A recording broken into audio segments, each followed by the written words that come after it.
Good morning, class 5th. I am your GK teacher. Today we will discuss the new chapter that is headgears around the world. The chapter is 9. So let's start. Headgear is a covering for the head, and we all have worn it during our lifetime, either regularly or occasionally. There may be different reason for wearing a headgear.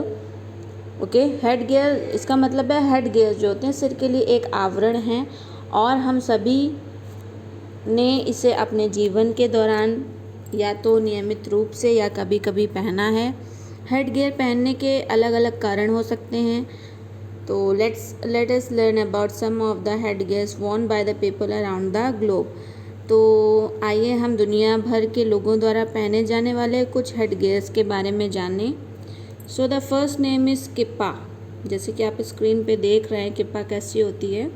तो kippah एक नर्सन्स टोपी है जो आमतौर पर कपड़े से बनी होती है। पारंपरिक रूप से यहूदी पुरुषों द्वारा यह पहनी जाती है। ठीक है, यह कपड़े की बनी होती है और यहूदी पुरुषों द्वारा पहनी जाती है। जो यहूदी लोग होते हैं उनको पहनते हैं किप्पा को।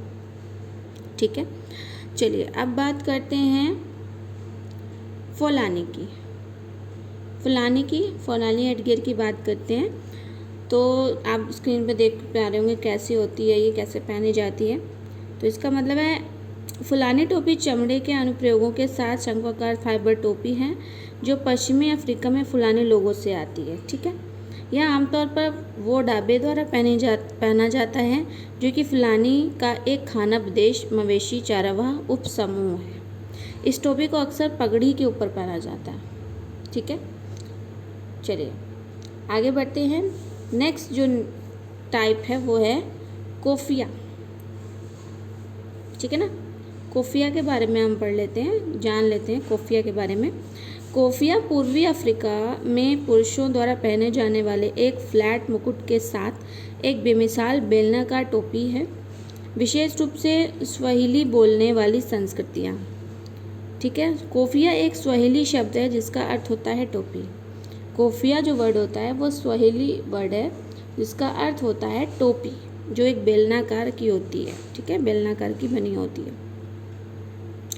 और जो कि पूर्वी अफ्रीका में पुरुषों द्वारा पहने जाने वाले फ्लैट मुकुट के साथ बनी होती है। ठीक है, चलिए अब बात करते हैं काउबॉय हैट की। तो काउबॉय हैट में हम पढ़ लेते हैं। मैं आपको काउबॉय हैट के बारे में कुछ पॉइंट्स बता दे रही हूँ। काउबॉय हैट एक उच्च ताज पहनाया विस्तृत किनारे वाले टोपी सबसे अच्छा उत्तर अमेरिका के लिए पोशाक के निर्णायक टुकड़े के रूप में माना जाता है, जिसे कौन पहनता है? चरवाहे पहनते हैं। उत्तरी अमेरिका के चरवाहे पहनते हैं, इसको बोलते हैं काउबॉय हैट। आज यह कई लोगों द्वारा पहना जाता है। ठीक है, और इसे आजकल बहुत लोग पहनते हैं और विशेष रूप से पश्चिमी और दक्षिणी संयुक्त राज्य अमेरिका, पश्चिमी कनाडा और उत्तरी मैक्सिको में खेत मजदूरों के साथ जुड़ा हुआ है।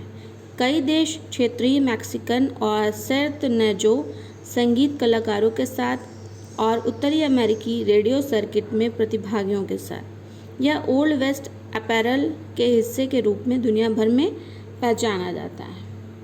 ठीक है, काउबॉय हैट के बारे में मैंने आपको बता दिया। अब आगे बढ़ते हैं, बात करते हैं फेज हैट की। ठीक है, जो फेज हैट होती है यह तुर्की शब्द है जिसे तारबोज भी कहा जाता है। ठीक है, यह एक महसूस किया गया हेड ड्रेस है। ठीक है, एक छोटी बेलनाकार चोटी रहित टोपी आमतौर पर लाल और कभी कभी शीर्ष पर जुड़ी एक लटकन के साथ होती है। ठीक है, फेज नाम मोरक्को के शहर फेज को संदर्भित करता है। फेज जो है एक मोरक्को का शहर है, उसको संदर्भित करता है, जो कि 1927 में मोरक्को की राजधानी भी रही है फेज। ठीक है, जहाँ टोपी को रंगने के लिए डाई को क्रिम्सन बेरिज से निकाला गया था। ठीक है, आगे बढ़ते हैं। अब बात करते हैं बीवर हैट की। बीवर हैट के बारे में पढ़ लेते हैं। बीवर हैट जो बीवर टोपी होती है, एक उदबिलाव टोपी भी कहते हैं इसको। एक उदबिलाव टोपी एक टोपीदार उदबिलाव फर से बनी टोपी है वे 1550 से 1850 की अवधि के दौरान यूरोप के अधिकांश हिस्सों में फैशनेबल थे, क्योंकि नरम अभी तक लचीला सामग्री आसानी से विभिन्न प्रकार की टोपी के आकार बनाने के लिए कंघी की जा सकती थी। ठीक है, उदबिलाव से बनी छोटी टोपियों को कभी कभी उदबिलाव भी कहा जाता था, जैसा कि थॉमस कार्लाइल ने अपनी पत्नी के बच्चे के रूप में वर्णन किया है। मतलब जो बीवल टोपी होती है वो उदबिलाव, उसको उदबिलाव टोपी भी कहते हैं। चलिए अब बात कर लेते हैं बॉलर हैट की। बॉलर हैट की बात कर लेते हैं। बॉलर हैट यह भी एक रूप में जाना मुर्गा, बॉब टोपी या डर्बी एक कठिन है। अनुभूत टोपी एक गोल मुकुट के साथ मूल रूप से 1849 में लंदन में टोपी निर्माताओं थॉमस और विलियम गेंदबाज द्वारा बनाई गई थी। किसके द्वारा बनाई गई थी? थॉमस और विलियम गेंदबाज के द्वारा 1849 में लंदन में। इसे पारंपरिक रूप से अर्ध औपचारिक और अनौपचारिक पोशाक के साथ पहना जाता है। ठीक है, फॉर्मल या तो इनफॉर्मल। ठीक है, गेंदबाज एक सुरक्षात्मक और टिकाऊ टोपी शैली 19वीं शताब्दी के दूसरे भाग के दौरान ब्रिटिश, आयरिश में और अमेरिकी श्रमिक वर्गों के साथ लोकप्रिय थी और बाद में मध्य के साथ और यूनाइटेड किंगडम, आयरलैंड और पूर्वी तट संयुक्त राज्य में उपवर्ग के साथ यह लोकप्रिय थी। चलिए अब बात करते हैं चिलोट की, चिलोट टोपी की। एक चिलोट कैप एक बुना हुआ कैप है जो चिल्लो आर्कीपोलागो की विशिष्ट है। कैप्स मोटे कच्चे ऊन से बने होते हैं और आमतौर पर शीर्ष पर एक पोम्पोन यानी कि चिल्लौट स्पेनिश बोलाट एक्रोन होते हैं।